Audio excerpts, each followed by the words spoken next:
was excited because I have some unfinished business over there, you know, here to do, and I'm looking forward to getting back and putting up some good numbers and helping my team win. Yeah, it was a great feeling. It's never been done before by a shortstop, you know, and I was the second youngest player next to Mickey Mantle to do that. So yeah, I've seen him play. It's really cool getting to see him on TV. From his rookie year, you know, to see how far he's grown as a ball player.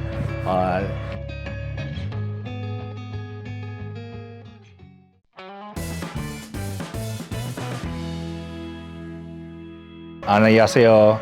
My name is Edi슨러셀.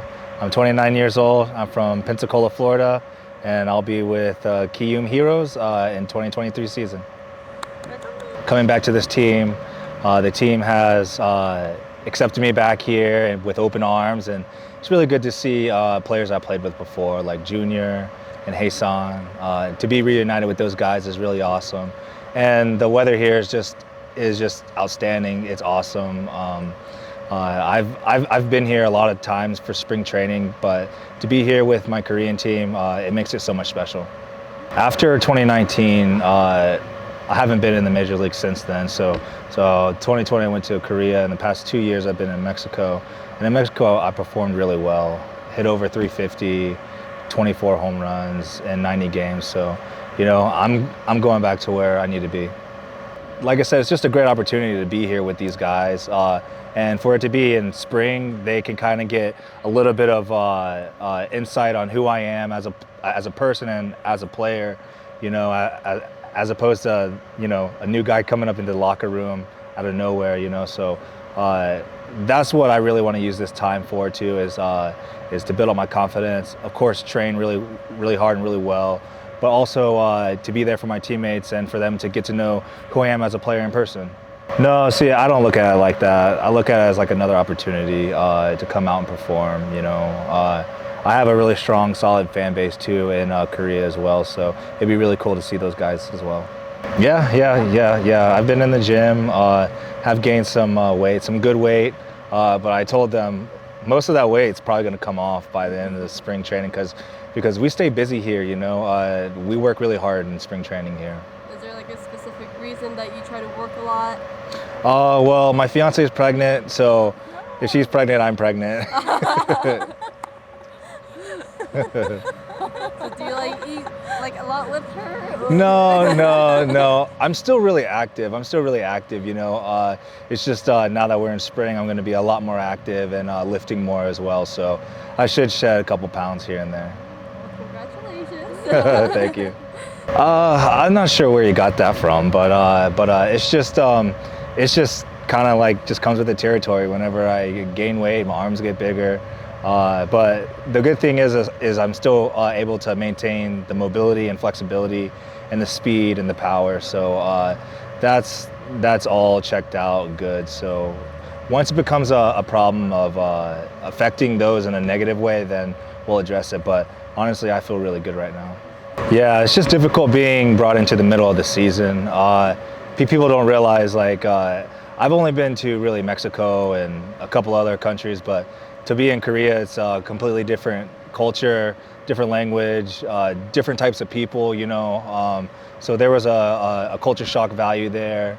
And then just joining a new team in the middle of the season, you know, is very difficult for any professional sport you go in. So I was met with a lot of adversity. I wasn't too happy with my performance, but I'm so happy I get this opportunity to come back because I got some unfinished business to do.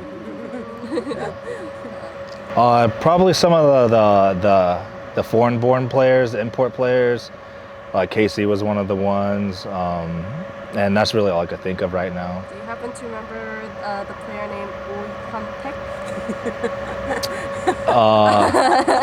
if you don't. Probably not.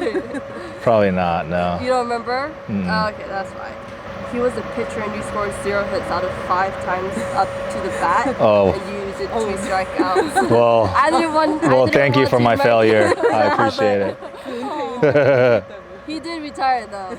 Yeah. I remember he was like one of the oldest ones in the league at the time. Mm-hmm. You know, going to Mexico, there is a lot more sidearm pitchers, so I have got more practice. So it's going to be really cool to see what happens this coming next year. Probably just trying to order food, really. Trying to ask for directions and giving directions is really difficult, but I have my translator app, and by the end of the year, I kind of got the hang of it, but for the most part, just that. And I don't know, just daily life is kind of tough in Korea, you know. It's, you know, like I was in an apartment, I didn't have a dryer, so I'm washing my clothes and then hang drying my clothes. I wasn't used to that, so. Yeah, it was a great feeling. It's never been done before by a shortstop, you know. And I was the second youngest player next to Mickey Mantle to do that, so it's quite an achievement. It was just us, like, just being part of, you know, next to his name in the record books and history is awesome, and I'm very thankful for that. There's not much difference. They're both still hitters leagues. The velocity is about the same. I think Mexico has a little bit like faster arms, but the deception, like I said, here in Korea is a little bit different. Were you able to get used to them easily than Korean, or? Yeah, and like I kind of got a better sense of what was kind of going on, because I guess my second language is Spanish. You know, I can't speak it fluently, but I can pretty much understand, you know, the things I need to understand. I think that's a good thing. You know, I've played with a lot of players that played in the MLB that are going to the Mexican League, and you know, it's still a tough league. You know, a lot of guys think that, you know, just because they played in the major leagues for X amount of years, they're going to come in and, you know, do really well. You know, well, I hope they do, but at the end of the day, it's everybody's competing for a spot and everyone wants to win. You know, so.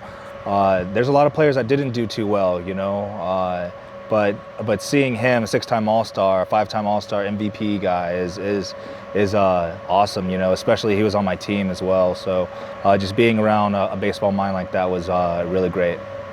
Just because, like, I went to spring training with those guys, you know, I've played with some of those guys. The atmosphere was something that I was kind of used to. The competitiveness is something I was used to. I fit right in with those guys. Yeah. I've seen him play. It's really cool getting to see him on TV from his rookie year. You know, to see how far he's grown as a ball player.